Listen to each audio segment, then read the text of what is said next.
Bonjour à toutes et à tous, bienvenue dans le Café de la Marine. Bonjour Gilbert. Bonjour Virginie, bonjour à tous.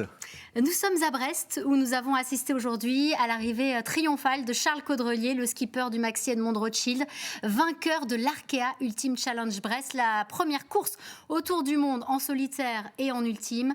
Charles qui a fait son retour en Bretagne dans la douceur du petit matin à la barre de son multicoque géant et volant de 32 mètres de long. Il était 8h38 ce mardi 27 février lorsque Gitana 17 a pointé ses étraves au large de Brest dans la lumière d'un somptueux lever de soleil. Une arrivée dans un décor de rêve pour célébrer cette magnifique victoire au terme de 50 jours, 19h, 7 minutes et 42 secondes de mer. Et Charles Caudrelier, le skipper du Maxi Edmond Rothschild, qui est avec nous sur ce plateau, 8e marin seulement, à boucler ce tour du monde en solitaire et en multicoque. Bonjour Charles, merci de nous faire l'amitié d'être là. Merci, bonjour. Et à tes côtés, un homme de l'ombre qui a largement participé à cette victoire, aussi l'un de tes précieux guides dans la cellule de routage, Benjamin Schwartz. Bonjour Benjamin. Bonjour. Vous avez œuvré pendant 50 jours, vous, aux côtés d'Erwan Israël et de Julien Villon. Merci d'être avec nous également sur ce plateau. Alors Charles, tu as franchi cette ligne de délivrance il y a seulement quelques heures pour rejoindre Brest et le quai Malbert où tu as reçu un accueil très très émouvant. Tu as eu le droit à un bain de foule. Comment te sens-tu? Tu réalises? Tu es encore sur ton nuage? Là, je suis un peu dans un nuage parce que j'enchaîne et puis j'ai essayé d'aller dormir une demi-heure et je me réveille un peu.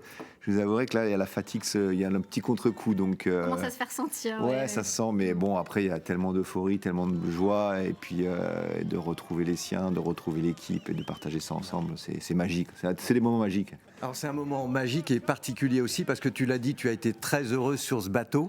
C'était quand même peut-être un peu dur de le quitter. Non, je crois que lui est content d'être amarré et moi je suis content d'aller dans un hôtel, de prendre une douche et de redescendre. Mais oui, ce qui va être une vraie blessure, c'est qu'à un moment peut-être qu'on va se séparer de ce bateau pour son petit frère et ça sera difficile parce que je crois que ce bateau, on l'aime vraiment tous parce qu'il a tout pour lui, quoi. Il est beau, il est rapide, on a eu tellement de plaisir à naviguer dessus que ça va être un vrai défi. Et il a tenu toutes ses promesses. Alors Benjamin, tu as guidé Charles tout au long de ce tour du monde au sein de la cellule de routage. On le disait avec Julien et Erwan. Vous avez passé vraiment 50 jours enfermés dans une maison à l'Armor-Plage sur les fichiers météo pour essayer de trouver la route optimale.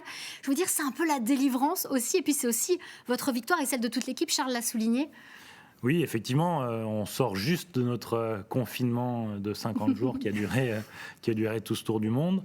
C'est une épreuve, c'est pas celle de Charles, bien évidemment, mais disons que en termes de fatigue, on a quand même été éprouvé. On a tourné pendant ces 50 jours, jour et nuit, à 3 puis à 2 quand on s'est installé dans un rythme un peu plus long dans les mers du Sud, et à se relayer donc auprès de Charles pour lui fournir les informations dont il avait besoin et tracer la meilleure trajectoire possible avec les conditions qu'on avait. Charles, tu es arrivé le lendemain de ton anniversaire. Un joli cadeau pour fêter tes 50 ans. Les 40 ans, c'était déjà en course. Mais cette fois, il a fallu quand même être très patient pour franchir cette ligne. On va en parler. Mais au final, c'est quand même le scénario parfait. On revoit les images de ton arrivée. Il y avait beaucoup d'émotions, beaucoup de joie aussi. C'était très fort. Tu avais déjà connu l'ivresse d'une victoire dans la route du Rhum. C'est encore différent. Ouais, c'est pas la même histoire. La route du Rhum, c'était un sprint et puis c'était la course que je voulais faire et ça a été tellement riche en émotions et ce rythme fou et ce combat avec François avait fait que ça avait une intensité dingue. Et puis voilà, mais là, je le vois plus sur le côté de l'aventure, donc c'est un peu différent, quoi. Et comparer, c'est difficile, c'est encore une très belle victoire. Par contre, c'était vrai que cette course, ce bateau, il a été fait pour faire un tour du monde, tous ces bateaux ont été faits pour...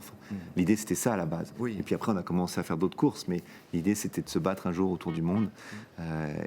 Donc c'est génial de remporter la première, parce qu'il y a un côté pionnier, aventure, qui fait que cette édition va marquer l'histoire de la course au large. Oui, et puis vous avez tous lorgné sur ce joli trophée que tu as soulevé. Il avait l'air lourd quand même, pas simple, j'ai l'impression de bien le porter à bout de bras. Et c'était d'autant plus savoureux qu'il a vraiment fallu t'armer de patience. Elle s'est faite désirer, elle s'est faite attendre, cette victoire, ce franchissement de ligne.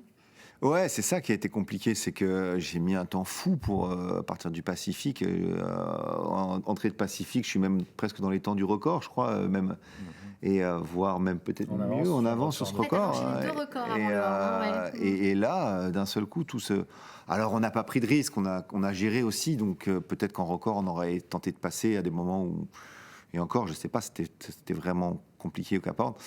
Et après, on a tous eu, même tous, un enchaînement terrible avec des conditions les pires. J'ai mis 10 jours pour faire l'Atlantique Sud avec un bateau qui est capable de le faire en 5 jours. Et puis il y a eu cette escale aux Açores qui a été puis hyper cette longue escale et complètement après, insolite. T'es ouais, resté 70 complètement heures. insolite. Comment tu l'as vécu? C'était C'était complètement assez dingue, cette sympa histoire. parce que bon, j'aurais pu. C'était 72 heures sur l'eau à attendre. Enfin, on savait pas combien de temps. C'était ça le problème. À partir du moment où je savais que j'avais un minimum de 24 heures à attendre, autant s'arrêter.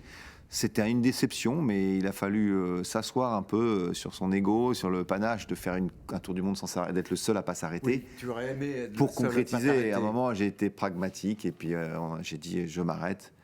J'ai du mal à décider, il pourra vous le dire, Ben. Et là, le choix était assez clair pour moi. Mais les Açores étaient à côté, ça tombait. Ouais, et puis en plus, je m'étais jamais arrêté aux Açores, je suis toujours passé. Horta, c'est magique. Voilà, c'était vraiment magique. Et puis de passer du temps, consacrer du temps au bateau, j'étais super content. En plus, avec mon équipe, c'était un moment entre nous et ça, j'ai bien aimé. Oui, un moment de temps suspendu, mais Benjamin, toi, il fallait quand même trouver une petite fenêtre pour repartir et rallier Brest quand même dans des conditions météo qui étaient encore très difficiles. Ça a été un vrai casse-tête. Ça a été un casse-tête parce que donc il y avait cette grosse tempête Louis qu'on a vu passer la semaine dernière sur la Bretagne, et on avait espoir de se glisser dans un trou de souris entre la tempête Louis et la dépression qui arrivait derrière. Et donc c'est pour ça qu'au départ on prévoyait peut-être 24 heures d'arrêt, et puis très rapidement on s'est rendu compte que les conditions de mer principalement nous permettaient pas de traverser le golfe de Gascogne. Qui est Et donc, terrible, avec une mer casse-bateau. Exactement, on a mesuré jusqu'à 13 mètres 50 de mer sur la bouée du golfe de Gascogne, donc c'était hors de question d'envoyer Charles dans ces conditions. Ça aurait été rageant de On tout avait, perdre. on n'avait rien à gagner, tout à perdre, donc on a préféré attendre que la deuxième dépression passe et arriver dans les conditions qu'on a vues ce matin pour qu'il nous fasse une belle arrivée, quoi. Alors Charles, justement, comme l'a dit Virginie, cette victoire, elle s'est fait désirer. Tu as tremblé jusqu'au bout, d'autant que dès le 4e jour de course, tu avais eu une avarie. On rappelle que le carénage de ton bras de liaison avait explosé sous la pression d'une vague. Tu avais effectué une réparation de fortune, mais il y a eu aussi d'autres galères au long de ce Tour du Monde. Ouais, c'était un peu une galère par jour. On dit souvent que c'est ça un tour du monde, et c'est vrai que j'ai beaucoup bricolé. Là, c'est la plus impressionnante, la plus visuelle. Quand ça t'arrive le 4e jour, tu te dis mais je vais aller dans les grandes mers avec ça. Voilà. Et puis mon équipe m'a rassuré, j'ai compris pourquoi ce qu'ils m'ont demandé de faire, et puis ça, en fait, ça n'a pas bougé, quoi. Mais ça me ralentissait par contre, parce que en fait, cette partie, elle sert pas à tenir le bras, elle n'est pas structurelle. Dynamique. Les autres bateaux, ou sur certains le sont, mais pas moi. C'était une volonté de l'architecte justement pour éviter que on soit obligé. Mais par contre, c'est en aérodynamique, c'est un drame. Vous imaginez bien qu'à la place d'avoir une forme arrondie, vous avez une planche en travers de la route. Bon, on parle de nœuds, hein, et c'est vrai qu'au départ, dans mon combat avec SVR, je dis ça va. Comment je vais faire? Il allait vraiment plus vite que moi par moment, et je me disais c'est à cause de ça. Et puis en fait après, bon. Je pense qu'il a lui aussi avait ses lots de soucis. Hein. Et en tout cas, c'est vrai que nous, on se dit, quand on a vu ça, c'était quand même osé d'aller dans les mers du Sud, même si finalement, c'était pas structurel. Chapeau bas aussi pour avoir caché cette avarie tout long, parce que surtout que tu étais très prolifique en vidéo, mais on voit bien qu'en fait, finalement, il n'y a jamais l'avant-tribord hein, quand on regarde toutes les vidéos. Tu étais quand même très doué. Alors, donc, il y a eu cette avarie, il y en a eu d'autres aussi, mais finalement, alors, ce que tu disais tout à l'heure, hein, ça s'est super bien aligné sur cette première moitié de Tour du Monde. Et puis, il y a eu ce Cap Horn, où ça a été le premier coup d'arrêt, le premier temps un peu difficile, où, avec les routeurs, vous avez longtemps hésité, puis finalement fait le choix d'attendre que ça se calme. Ça a été le moment le plus frustrant de ce Tour du Monde. Comment tu l'as vécu avec un peu de recul? Moi, avec la fatigue, je me rappelle plus trop, mais je pense que Ben pourra le dire, que je pense que c'est les moments où j'ai été le plus pénible. C'était peut-être pas sur celui-là, je pense que c'est après, quand ils m'ont demandé de ralentir. C'est là où je fais une bêtise et je déchire ma grand voile, complètement idiot. Je sais pas, je pense que j'ai pété ce qu'on appelle péter un câble. Hein. J'étais fatigué, je suis délivré par le Cap Horn, et derrière, j'ai envie d'arriver, en fait. J'ai envie de me presser, et puis ils me disent non, encore le ralentis. pain noir, ouais. Et là, tu enrages contre toi-même. Ouais, alors là, j'étais fou contre moi, et c'est pour ça qu'après, quand on m'a proposé de réparer la voile, j'ai dit, mais attends, tu vas réparer tes conneries, là. Et s'il faut y passer 24 heures sur le pont à bricoler, tu vas le faire. Tu es tellement connecté à la performance. Mais il n'y avait pas trop d'alternatives que de s'arrêter à ce Cap Horn. C'était vraiment des conditions où on ne veut pas s'aventurer. Il y avait une énorme dépression qui était juste devant nous, qui redescendait et compressait contre la cordillère des Andes. on pouvait avoir 70 nœuds au Cap Horn avec une mer terrible.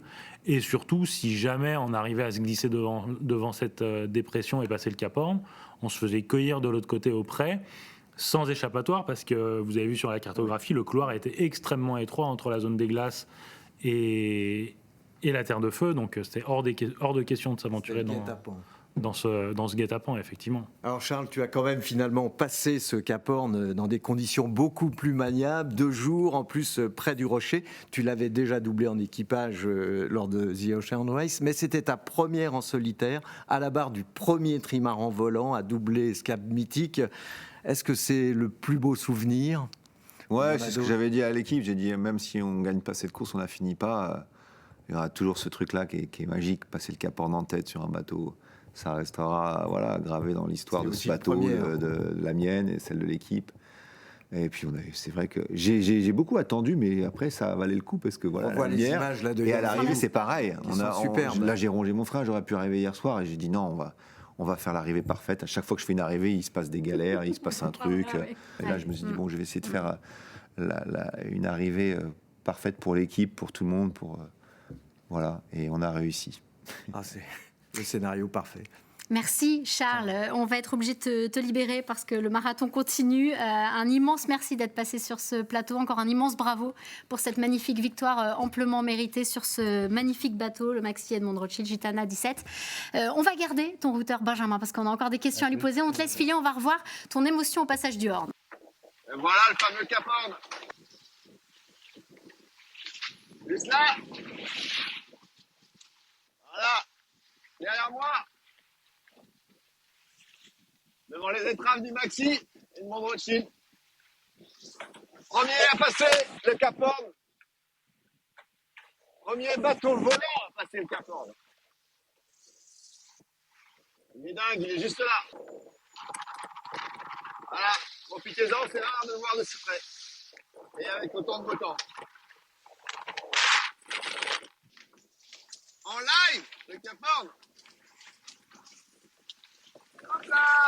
Benjamin, on voit l'émotion de Charles, on imagine que la vôtre aussi était grande parce qu'il a fallu trouver le chemin et patienter. Ouais, c'était quelque chose de vivre ça, alors certes à travers nos écrans, mais c'était un petit peu une délivrance pour nous aussi, après tout l'enchaînement dépressionnaire qu'on avait eu dans le Pacifique et d'une manière générale dans les mers du Sud. On savait qu'on en avait encore une à gérer de l'autre côté vers les Malouines, mais c'était, on va dire, les dernières dépressions australes. Et après, on retrouve des conditions plus clémentes. Alors il y a eu dans les temps forts aussi forcément cette descente de l'Atlantique au contact de Tom Laperche qui vous a donné certainement aussi en tant que routeur pas mal de fil à retordre parce que là vraiment il fallait être tout le temps au mieux. On va revoir un extrait, c'est un croisement avec Tom Laperche au 10e jour de course. C'était un sacré match.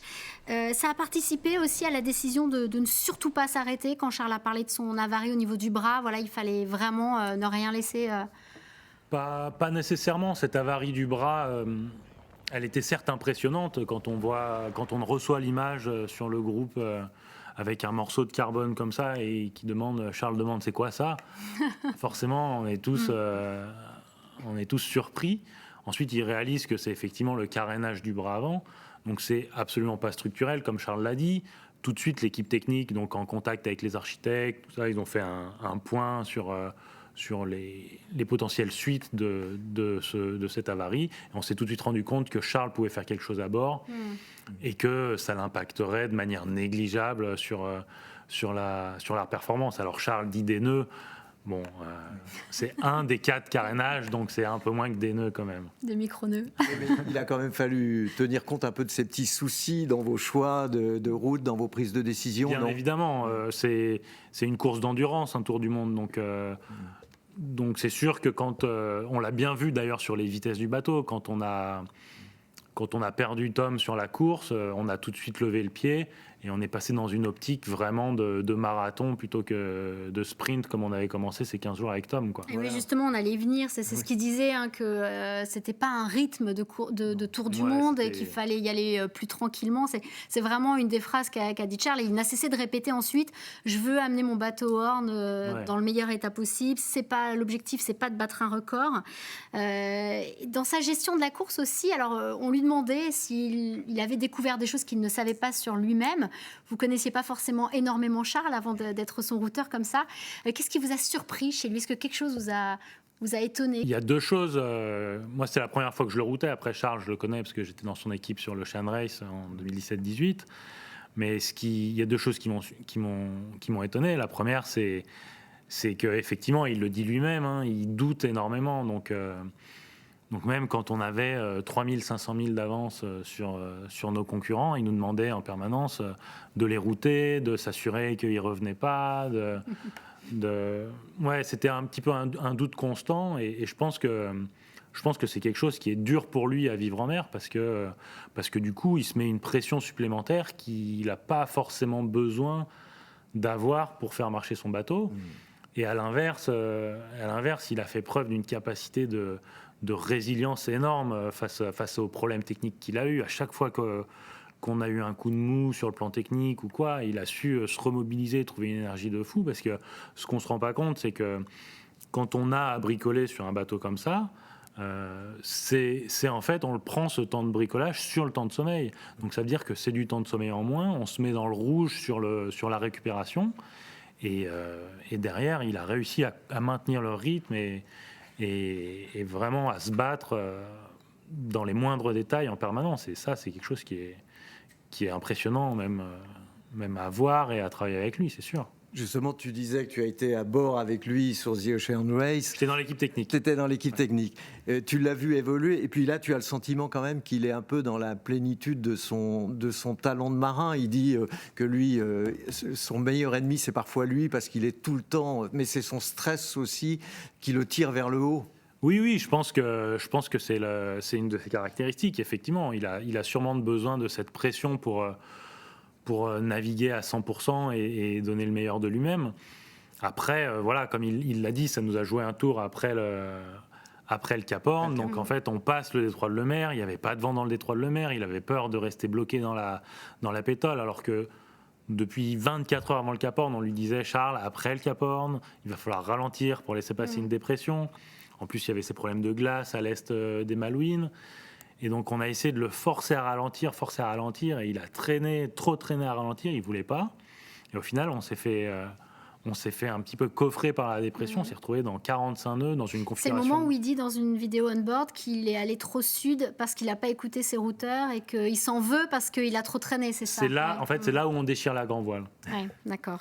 Et en fait, il se retrouve, il ne voulait pas prendre le deuxième riz, alors qu'on lui avait fortement conseillé de le faire. On l'a tanné pendant des heures pour qu'il le fasse.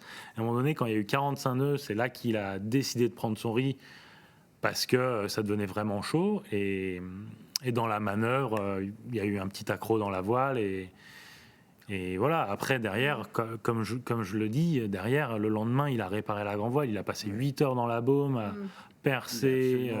Extrêmement dur au mal. Impressionnant, quoi. Quand on a vu ce qu'il avait fait, on était impressionnés. Assez bluffé. Il disait lui-même être bluffé aussi par sa capacité physique à tenir. Il pensait être plus fatigué que ça. Puis voilà, il a toujours réussi à remettre du charbon. Alors, il a été longtemps dans l'ombre de Franck Hamas. On parlait de The Ocean Race. Il a gagné l'Ocean Race avec Franck avant de devenir lui-même skipper de son propre projet et de la gagner aussi en tant que skipper. Il a aussi démarré sur ce projet en binôme avec Franck.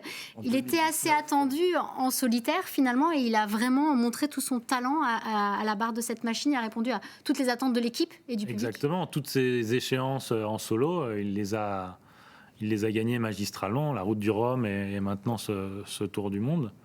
Je pense qu'il a fait un sans faute. Ouais. Et alors, il disait tout à l'heure qu'il n'avait jamais vraiment eu de chance avec les arrivées, parce que c'est vrai, Gilbert, que sa victoire sur la solitaire du Figaro est tombée au plus mauvais moment. Oui, parce qu'il a dit il a tout simplement remporté la solitaire du Figaro en 2004, donc c'était il y a longtemps. Et puis la solitaire du Figaro, c'est aussi une forme de consécration, parce que c'est très difficile. Mais lui, il l'a gagné le jour où Zinedine Zidane a annoncé sa retraite sportive. Alors c'était passé forcément un peu inaperçu. Alors bien sûr, Virginie, après, il y a eu The Ocean Race qu'il a remporté avec Franck Hamas comme barreur-régleur. Puis il a mené Tim Dongfeng à 2 reprises sur cette Ocean Race qu'il a remporté en 2018, mais il a signé aussi un podium en 2015. Il est donc enfin dans la lumière. Oui, c'est une victoire extrêmement méritée. Et cet Arkea Ultimate Challenge Brest, c'est le défi majeur que l'on pouvait attendre. C'est le défi ultime. C'est la première fois qu'on arrive à voler sur ces bateaux autour de la planète. Oui, c'était le défi ultime avec ces bateaux-là. On avait... on l'a vu ces dernières années, que ce soit sur les transatlantiques ou les différentes courses du circuit ou les tentatives de Jules Verne. Mais à chaque fois, c'était le bateau qui allait le plus loin. C'était Sodebo qui allait jusqu'au Kerguelen. Et Gitana s'était arrêté après le Cap de Bonne-Espérance sur sa tentative du Jules Verne. Donc c'est sûr qu'on avait des doutes sur la fiabilité de ces bateaux déjà. Et en plus, sur la capacité à les mener en solitaire. Donc c'était un double challenge. Et c'est sûr que donc on a ce petit regret de pas avoir fait d'escale, mais comme le dit Charles, ça aurait été par pur orgueil de ne pas s'arrêter à Horta. Et en termes de gestion de course, c'était le mieux à faire pour garantir la victoire de Charles. Alors cette victoire, vous allez la décrypter avec toute l'équipe. On va revoir la trace du bateau tout au long de ce tour du monde en accéléré. S'il fallait tirer un bilan de cette épreuve et de votre trajectoire. Eh bien, je pense que on le voit au final, la cadence qu'on a réussi à imposer avec Tom et que les marins ont réussi à s'imposer, ça nous a vraiment permis de faire le trou sur les 2 autres concurrents principaux pour la victoire. Et quelque part, c'est ça qui nous permet d'avoir le matelas énorme qu'on a eu et qu'on a géré après. Même système météo. On avait 1 voire 2 systèmes météo avec eux. Donc après, c'était vraiment de la gestion de course, comme on a dit. Donc je pense qu'un des faits majeurs, ça a été de rentrer dans les mers du Sud avec cette avance et qui nous a permis derrière de contrôler un petit peu les événements. Alors un nouveau bateau est en construction, sera Gitana 18. Toutes les datas récoltées sur ce tour du monde, c'est une mine d'informations pour que cet ultime il soit encore peut-être plus performant. Oui, bien évidemment. Toutes les données qui sont collectées vont être dépouillées de manière approfondie par le bureau d'études et par Erwan pour ce qui est de la partie performance. Alors la partie performance, on va surtout se focaliser sur la première partie où on menait le bateau à 100%. Et après, c'est sûr que ça lève des questions sur la dégradation de la performance au fur et à mesure du Tour du Monde pour le prochain bateau et pour l'éventuel Jules Verne de l'hiver prochain. Parce que forcément, si on veut... La barre est placée haute. La barre est extrêmement haute et ça demande des vitesses qui seront supérieures à ce qui a été fait sur ce Tour du Monde. Donc... Et justement, ce Jules Verne, alors SVR Lazartic sera de la partie, Banque Populaire aussi, Sodebo. Donc ça va être une superbe occasion de refaire le match, cette fois en équipage. Effectivement, on risque de voir au final une nouvelle course autour du monde sans escale, mais cette fois en équipage si par hasard les équipes décident de partir sur la même fenêtre. Oui, donc là, c'est le record à battre, ce sera 40 jours. Et donc là, c'est le principe, c'est le record, c'est la grosse différence avec la course. C'est-à-dire que vous choisirez votre fenêtre, il y a un stand-by qui débute, et puis ensuite, on choisit la meilleure fenêtre pour partir. A priori, vous prendrez idéalement un peu tous la même, j'imagine. Oui, à moins qu'il y en ait un qui décide d'attendre une autre fenêtre qui potentiellement serait meilleure. Mais bon, on a vu ces dernières années qu'il y avait très peu de fenêtres et qu'il ne fallait pas rater les occasions quand elles se présentaient.